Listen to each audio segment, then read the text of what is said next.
শেখ হাসিনা বারবার বলছিলেন যে আন্দোলনটা সাধারণ ছাত্রদের আন্দোলন না, এই আন্দোলনের পেছনে এই যে পুরো আন্দোলনটা শেখ হাসিনাকে যে হটানো আসলে কারা তারা, এটা কিন্তু এখনো এটা নিয়ে ঘুরপাক খাচ্ছে। বৈষম্য বিরোধী ছাত্র আন্দোলন, তার কি কোনো রাজনৈতিক সংশ্লেষ নেই? হাসিনার পদত্যাগপত্র নিয়ে অনেক রহস্য, তবে এটা এখন মোটামুটি নিশ্চিত যে ইউনূস সরকারের কাছে শেখ হাসিনার কোনো পদত্যাগপত্রের হার্ড কপি বা সফট কপি নেই।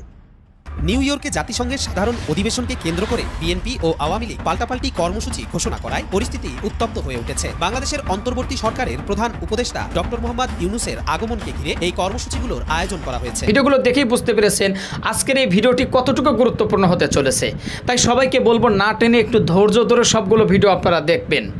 তো চলুন প্রিয় দর্শক, কথা বাড়াবো না, সরাসরি মূল নিউজে চলে যাব। যাবার আগে সবাইকে বলবো যারা এখন পর্যন্ত আমাদের এই চ্যানেলটি সাবস্ক্রাইব করেনি, প্রতিনিয়ত এই ধরনের সকল প্রকার নিত্য নতুন আপডেট নিউজগুলো পেতে আমাদের চ্যানেলটি সাবস্ক্রাইব করে আমাদের সাথে থাকবেন। চলুন একটা লাইক দিয়ে আমরা সবগুলো ভিডিও দেখে আসি।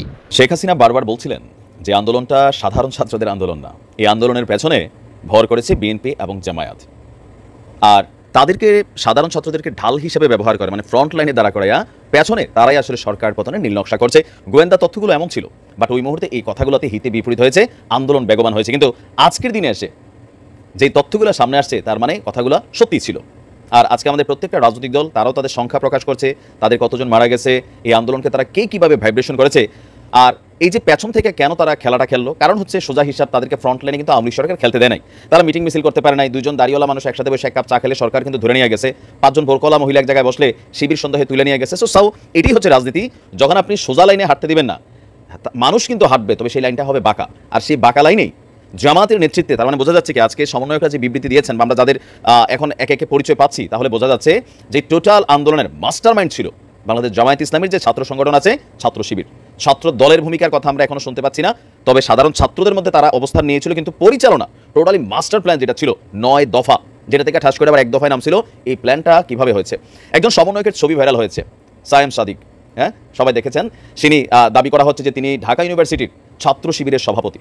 ছবিতে দেখছেন যে আন্দোলনের প্রথম থেকে বিভিন্ন সময় যখন আলোচনা হয়েছে তখন পর্যন্ত আসলে জানার সুযোগ ছিল না তিনি শিবিরের নেতা, যার কারণে সমন্বয়কদের ফ্রন্ট লাইনে বসে তিনি লিড করছেন। আর পেছন থেকে 9 দফার দাবিটাকে তারা এখানে বাস্তবায়ন করেছেন।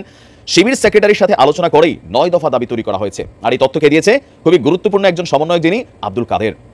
বৈষম্য বিরোধী ছাত্র আন্দোলন চলাকালে ঘোষিত 9 দফা নিয়ে চাঞ্চল্যকর তথ্য দিয়েছেন আব্দুল কাদের, যে কিভাবে ঘোষণা করা হয়েছিল এই ব্যাপারে তিনি একটা দীর্ঘ বক্তব্য দিয়েছেন। আমরা শর্টে যদি দেখি, তার বক্তব্য হচ্ছে যে আমরা শান্তিপূর্ণ কর্মসূচি চালিয়ে যাচ্ছিলাম, কিন্তু 16 তারিখ আবু সাইদ সহ যখন 6 জন শহীদ হয়, তখন ওই দিন রাত 12টায় সামনের সারির সমন্বয়করা মিলে আমরা একটা অনলাইন মিটিং করেছিলাম।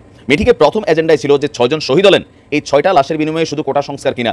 তখন সবাই বলে উঠলো 6টা লাশের বিনিময়ে শুধু কোটা সংস্কার হতে পারে না।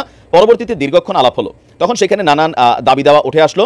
তো দাবি দাওয়া উঠে আসার পরে আপনার আমরা আলোচনার আহ্বানকে, এখানে সরকারের পক্ষ থেকে আলোচনার আহ্বান আসছিল, আমরা এগুলোতে মানলাম না। পরবর্তী সময় কিভাবে আসলে কাজটা করা যায় আমরা এটা নিয়ে কথাবার্তা বলছিলাম। তখন থেকে আমরা আন্দোলন পরিচালনা করে যাবার স্বার্থে কৌশলী অবস্থান নিয়ে গ্রেপ্তার এড়ানোর সিদ্ধান্ত নেই। পরবর্তীতে সবাই মিলে আলাপ আলোচনা করে যে যেই দাবিগুলো ফাইনাল করব, তো দাবিগুলোর মধ্যে তারা 9টা দফা নিয়ে আসছিল। এর মধ্যে ইন্টারনেট বন্ধ হলো। আন্দোলনের শুরুতেই নাহিদ ভাই ডেকে নিয়ে এবং এক লোকের সাথে মিট করিয়ে দিয়ে পরবর্তীতে আন্দোলনের পারপাসে একাধিকবার ওই লোকের সাথে যোগাযোগ হয়। পরবর্তীতে তিনি জানতে পারি ঢাবি শিবিরের ছাত্র আন্দোলন বিষয়ক সম্পাদক ছিলেন। তার মানে নাহিদ হচ্ছে এখন উপদেষ্টা, টোটাল এই সার্কেলটার ব্যাকগ্রাউন্ডে শিবিরই ছিল, কিন্তু তখনও শিবিরের সভাপতি এবং সেক্রেটারির সাথে ওইভাবে যোগাযোগ হয়নি। তো যাত্রাবাড়ি এলাকায় যখন আমরা আন্দোলন করছিলাম, তখন শিবিরের ঢাবি সেক্রেটারি ফরাদ ভাই আমাকে ফোন দিয়ে বললেন আন্দোলনরত কয়েকজন সমন্বয়ক সরকারের মন্ত্রীদের সাথে আলোচনায় বসতে যাচ্ছে, এত শহীদের রক্তের সাথে তারা বেইমানি করছে, আন্দোলন শেষ হয়ে যাবে। আপনাদের খেয়াল থাকার কথা, মাঝখানে একটা টিম সরকারের সাথে কিন্তু গেছিল বৈঠক করতে গণভবনে, সম্ভবত ওই টিমটার কথাই বলছে। তারপরে তারা বলল যে তারা মঙ্গলবার একটা মিটিং করলো, আন্দোলন চালিয়ে নেওয়ার মতন মাঠে কোনো সিনিয়র নেই। আসিফ নাহিদ তখন ঘুম ছিল, আমি 7-5 না ভেবে রিস্ক নেওয়ার সিদ্ধান্ত নেই। ওই দিন জুমা নামাজের পরপরই যাত্রাবাড়িতে কয়েকজন শহীদ হন, আমার চোখের সামনে ঘটছিল, আমি দেখেছিলাম সবকিছু। তো সবকিছু মিলিয়ে তখন আমরা সিদ্ধান্ত নেই 4-5 বছর ক্যাম্পাসে ছাত্রলীগ ফেসিবাদের দীর্ঘ এত লম্বা বক্তব্য দিয়েছে। তো কিছুক্ষণ বাদে শিবিরের সেক্রেটারি আমাকে ফোন দিলেন, বললেন কিছু দাবি দাওয়া খসড়াকারে করছি, তোমার সাথে আলোচনা করি। আমরাও যেহেতু আগে আলোচনা হয়েছিল অনেকগুলো দাবির ব্যাপারে, সেখানে তখন ওনার সাথে আলোচনা করে সমন্বিতভাবে তৈরি হয়েছিল সেই 9 দফা। তিনি একে একে কিছু দাবি বললেন, যেগুলো খুব কমন ছিল। স্বরাষ্ট্রমন্ত্রীর পদত্যাগ, ছাত্র হত্যার সাথে জড়িত পুলিশ প্রশাসনকে বরখাস্ত, সন্ত্রাসীদের বিচারের আওতায় আনা, ভিসির পদত্যাগ। তো এরপরে ক্যাম্পাসে ছাত্র রাজনীতি নিষিদ্ধ করতে হবে, এটা আমি মানি নাই। দীর্ঘক্ষণ আলাপ আলোচনা হলো, মানে শিবিরের সেক্রেটারি বলছেন। তো এখন কি আসলে বাংলাদেশে ছাত্র রাজনীতি বন্ধের পক্ষে শিবিরের অবস্থান আছে কিনা আমি জানি না, নাকি এটা তৎকালীন সময় ছাত্রলীগকে ঠেকানোর জন্য বলা হয়েছিল। তো এখানে অনেক আলোচনা হয়েছে। তো এই হলো 9 দফা তৈরির পেছনের গল্প। তবে 9 দফা প্রচার প্রসারে গুরুত্বপূর্ণ ভূমিকা রেখেছিল শিবির। নেট ছিল না, তো সশরীরে শিবিরের নেতাকর্মীরা এখানে যথেষ্ট এফোর্ট দিয়েছেন। তো বুঝতেই পারছেন যে আন্দোলনটা নিয়ে এত কথা হয়েছে, এখন আমরা দেখছি বিএনপির 400 কতজন মারা গেছে। তবে এই সমন্বয়কদের টোটাল গল্পে ছাত্র দলের কোনো কেন্দ্রীয় লিডার অথবা সামহাও যারা বড় নেতৃত্ব আছেন তাদের কিন্তু কোনো অস্তিত্বের গল্প নেই। তার মানে শেখ হাসিনা ঠিকই ছিল। আর এই দোষটা কেন হলো? রাজনীতি এবার সোজা লাইনে হোক বেকা লাইনে হোক, জয় পরাজয় এই জিনিসটা রাজনীতির মাঝে ভ্যালু রাখে। নিউ ইয়র্কে জাতিসংঘের সাধারণ অধিবেশনকে কেন্দ্র করে বিএনপি ও আওয়ামী লীগ পাল্টাপাল্টি কর্মসূচি ঘোষণা করায় পরিস্থিতি উত্তপ্ত হয়ে উঠেছে। বাংলাদেশের অন্তর্বর্তী সরকারের প্রধান উপদেষ্টা ডক্টর মোহাম্মদ ইউনূসের আগমনকে ঘিরে এই কর্মসূচিগুলোর আয়োজন করা হয়েছে। বিএনপি ডক্টর ইউনূসকে স্বাগত জানানোর জন্য পরিকল্পনা করছে, অন্যদিকে আওয়ামী লীগ তার বিরুদ্ধে বিক্ষোভ কর্মসূচি হাতে নিয়েছে। বিএনপির দাবি, তারা আওয়ামী লীগ সরকারের আমলে ঘটে যাওয়া খুন, গুম, নির্যাতন এবং লুটপাটের বিচারের দাবি জানাতে জাতিসংঘের সামনে অবস্থান নেবে। অন্যদিকে আওয়ামী লীগ ডক্টর ইউনূসের সরকারের পদক্ষেপের প্রতিবাদ করতে বিক্ষোভের প্রস্তুতি নিচ্ছে। এই ঘটনাকে ঘিরে উভয় পক্ষের মধ্যে উত্তেজনা বিরাজ করছে। জাতিসংঘের সাধারণ অধিবেশনে অংশ নেওয়ার পাশাপাশি ডক্টর মোহাম্মদ ইউনূস বিভিন্ন গুরুত্বপূর্ণ বৈঠকে অংশগ্রহণ করবেন। তিনি জাতিসংঘের মহাসচিব অ্যান্তনিও গুতেরাস, মানবাধিকার বিষয়ক হাই কমিশনার ফলকার টুর্ক এবং বিশ্বব্যাংকের প্রেসিডেন্ট অজয় বাঙ্গার মতো আন্তর্জাতিক নেতাদের সঙ্গে সৌজন্য সাক্ষাৎ করবেন। এছাড়াও ডক্টর মোহাম্মদ ইউনূসের নেপালের প্রধানমন্ত্রী কেপি শর্মা ওলি, বাহরাইনের ক্রাউন প্রিন্স হামদ বিন ইসা আল খলিফা, নেদারল্যান্ডসের প্রধানমন্ত্রী ডিক শপ, মালদ্বীপের প্রেসিডেন্ট মোহাম্মদ মুইজ্জু, মার্কিন পররাষ্ট্রমন্ত্রী অ্যান্টনি ব্লিংকেন এবং ইউরোপীয় কমিশনের প্রেসিডেন্ট উরসুলা ফন ডার লিয়েনের সঙ্গেও বৈঠকের কথা রয়েছে। হাসিনার পদত্যাগপত্র নিয়ে অনেক রহস্য, তবে এটা এখন মোটামুটি নিশ্চিত ভাবে বলা যায় যে ইউনূস সরকারের কাছে শেখ হাসিনার কোনো পদত্যাগপত্রের হার্ড কপি বা সফট কপি নেই। আমরা ফেসবুকে যেটা দেখেছি, সোশ্যাল মিডিয়াতে একটা জাল পদত্যাগপত্র কেউ কারা ওটা ছড়িয়েছে, এবং সেইখানে কতগুলো একটা প্যারাগ্রাফ দেখলেই বোঝা যায় যে হাসিনা এই কথা বলতে পারে না। পদত্যাগপত্রে লেখা আছে তার ভুল ভ্রান্তি হয়েছে ইত্যাদি ইত্যাদি। একটা ফালতু জিনিস যে ড্রাফট করেছে, এটা মানে একটা কারচুপি করার জন্য, গুজব রটানোর জন্য, সে ঠিক ভালো মতো গুজবটা রটাতে পারেনি। তো হাসিনার কোনো পদত্যাগপত্র হয়তো করার লেখার সময় দেয় নাই তাকে, মানে জেনারেল ওয়াকার, এবং পরিস্থিতি তাকে তাড়াহুড়ো করে পালাতে হয়েছে। সুতরাং তবে আমরা হাসিনার বক্তব্যে, প্রথম দিনের বক্তব্যেই মোটামুটি পরিষ্কার বোঝা গেল, ভিডিও আছে, সেখানে বলেছে আর যাতে রক্তক্ষরণ না হয় সেজন্য আমি ক্ষমতা ছেড়ে চলে এসেছি, পদত্যাগ দিয়ে চলে এসেছি। তবে বিপ্লবের সময় কি কেউ পদত্যাগপত্র দিয়ে ক্ষমতা ত্যাগ করে? শেখ মুজিবুর রহমান জীবন দিয়ে জানিয়ে দিয়েছেন যে তিনি এখন আর ক্ষমতায় নেই, তাকে উৎখাত করা হয়েছে। শেখ হাসিনাও পালিয়ে গিয়ে প্রমাণ করে দিল যে সে আর ক্ষমতায় নেই, এবং তার মানে বানানো কদমবুসি প্রেসিডেন্ট চুপ্পু মিয়া ডক্টর ইউনূসকে শপথের মাধ্যমে জানিয়ে দিল যে হাসিনা পদত্যাগ করেছে, ক্ষমতায় নেই। হাসিনার স্পিকার শর্মিন চৌধুরীও শিরিন শারমিন পদত্যাগ করে, স্পিকারের পদ থেকে পদত্যাগ করে জানিয়ে দিলেন যে হাসিনা পদত্যাগ করেছে। পার্লামেন্ট চুপ্পু মিয়া ভেঙে দিয়েছে। সুতরাং হাসিনার পদত্যাগ পত্র হার্ড কপি নেই। তবে এটা দিয়ে আওয়ামী লীগাররা বা হাসিনা এবং চুপ্পু স্বয়ং অনেক সমস্যার সৃষ্টি করতে পারে। চুপ্পু মিয়া ইউনূস সাহেবের অনুপস্থিতিতে বা ইউনূস সাহেব ফিরে আসার পরেও করতে পারে যে আপনি আর ঠিক মতো সরকার চালাতে পারছেন না, আমি আপনাকে সরিয়ে XYZ কাউকে আমি প্রধান উপদেষ্টা বানিয়ে দিলাম, এখন আমার নিয়ন্ত্রণেই সরকার। ইউনূস সাহেব কিছু করতে পারবেন না। কোর্টে গেলে উনি হেরে যাবেন, কেন? তখন কোর্ট বলবে আপনি তো প্রেসিডেন্ট চুপ্পুর প্রধান উপদেষ্টা, চুপ্পুর আপনি সমর্থন হারিয়েছেন। সুপ্রিম কোর্ট বলবে আমাদের তো কিছু করার নেই। এই ঘটনা যাতে না ঘটে, এটা যাতে না ঘটে, সেজন্যই এখন ডক্টর ইউনূস কিন্তু একটা সুবর্ণ সুযোগ পেয়েছেন, এবং এটাই তার শেষ সুযোগ। তার শেষ সুযোগ এবং মোক্ষম সময় এটা যে ডক্টর ইউনূস চুপ্পু মিয়াকে অপসারিত করে নিজেই বাংলাদেশের সর্বময় ক্ষমতাধর প্রেসিডেন্ট ডিক্লেয়ার করে সরকার গঠন করবেন। এতদিন যেটা চলছে এটা তো ভার্চুয়ালি চুপ্পু মিয়ার সরকার। চুপ্পুর সরকার মানে আওয়ামী লীগের সরকারই তো চলছে। তাদেরই প্রধান সেনাপতি, 2-4টা ওই পুলিশের রদবদল হয়েছে, আমলা 2-একটা রদবদল হয়েছে, সুপ্রিম কোর্টের প্রধান বিচারপতির পরিবর্তন হয়েছে, নইলে সব জায়গায় তো আওয়ামীরা উপস্থিত।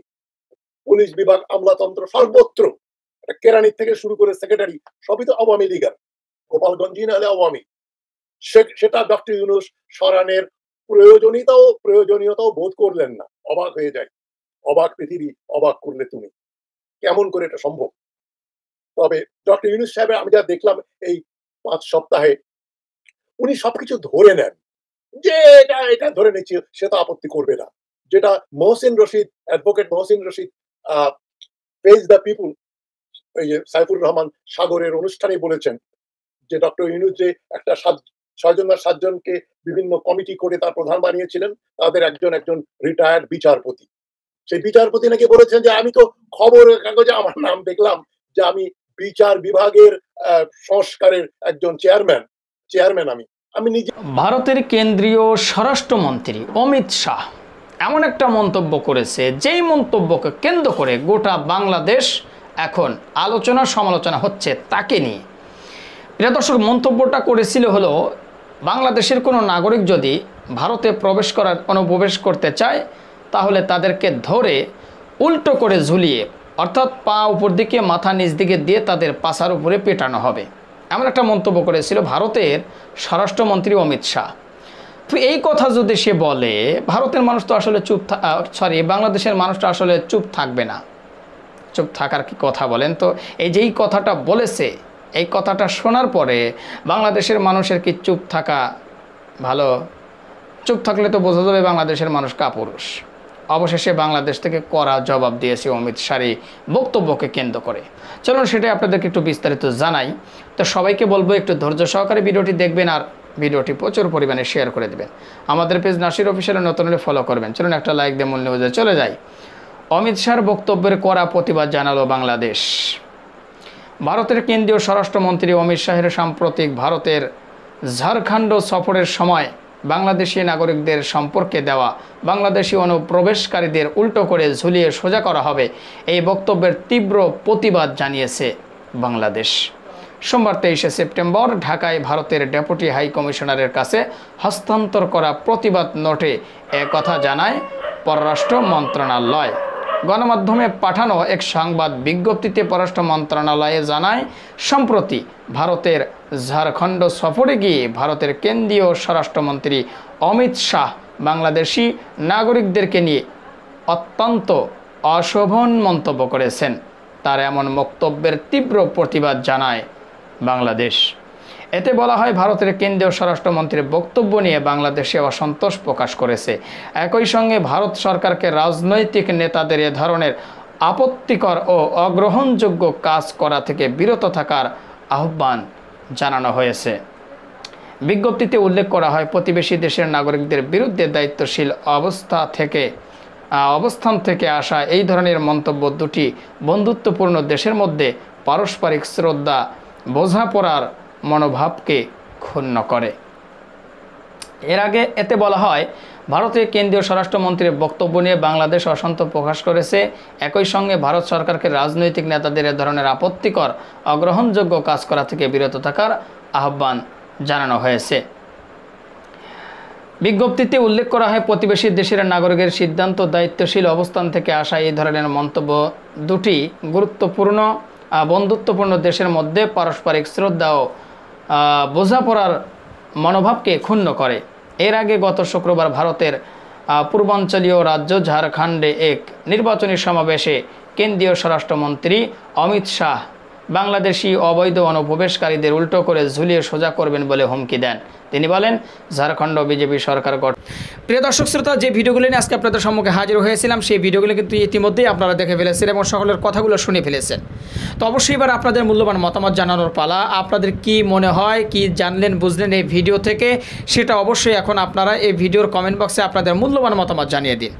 আর হ্যাঁ, সবাইকে বলবো, আমাদের এই চ্যানেল কিন্তু প্রতিনিয়ত এই ধরনের সকল প্রকার নিত্য নতুন আপডেটগুলো আমরা সবসময় দেওয়ার চেষ্টা করি। তো অবশ্যই আপনাদেরকে বলবো, যারা এখনও পর্যন্ত আমাদের এই চ্যানেলটি সাবস্ক্রাইব করেনি, প্রতিনিয়ত এই ধরনের সকল প্রকার নিত্য নতুন আপডেট নিউজগুলো পেতে আমাদের এই চ্যানেলটি সাবস্ক্রাইব করে আমাদের সাথে থাকবেন। আর ইতিমধ্যেই যারা সাবস্ক্রাইব করে দিয়েছেন তাদেরকে অসংখ্য ধন্যবাদ জানিয়ে ভিডিওটি এখানে শেষ করছি। সে পর্যন্ত সকলে ভালো থাকবেন, সুস্থ থাকবেন। আবারও দেখা হবে, কথা হবে নতুন কোনো টপিকে, নতুন কোনো ভিডিও নিয়ে। আল্লাহ হাফেজ।